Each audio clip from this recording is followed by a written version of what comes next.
It's been about 3 days now since former KCK police detective Roger Golubski was found dead in his home when he didn't show up to his first day of a federal civil rights trial.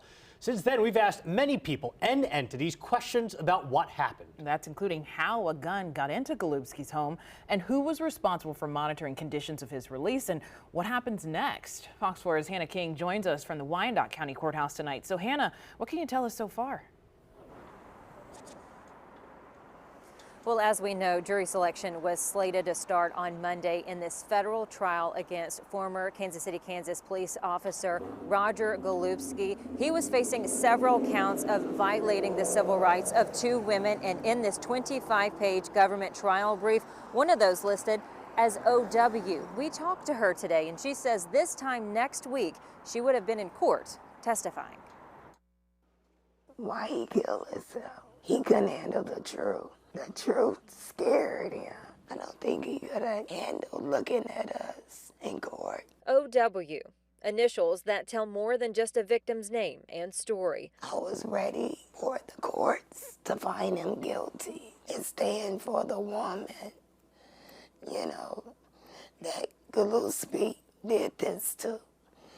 I wanted them to see me, I wanted him to see me. Ophelia Williams-Pedway was listed in the government's trial brief filed the week before last as someone who was sexually abused by Roger Golubski numerous times.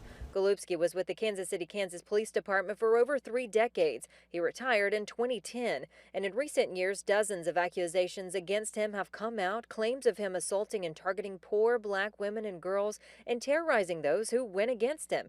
Williams-Pedway says in 1999, Golubski made the arrest of her twin sons. After they were gone, he came back. They were 14, and the pair is still in prison for murder. And your sons?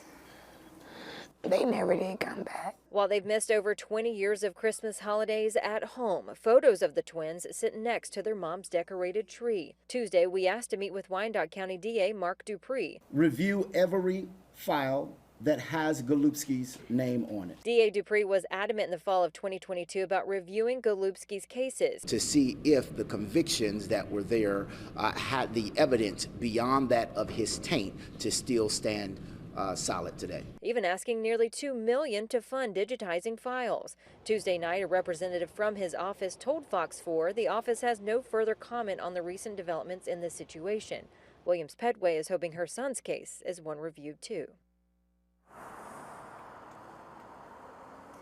And we also called the woman who Golubski was released into the custody of back in the fall of 2022 in September. She has not returned our call or our message. We also called the number listed for the U.S. Probation Office listed on that same document, left them several messages. We also have not heard back. KCKPD says of Golubski's 150 cases, 45 have been reviewed. One has been assessed for further evaluation and investigation. We're going to break down those numbers and what exactly those mean from KCKPD coming up in just a bit. Back to you. Hannah King live in Wyandotte County tonight. Hannah, thank you.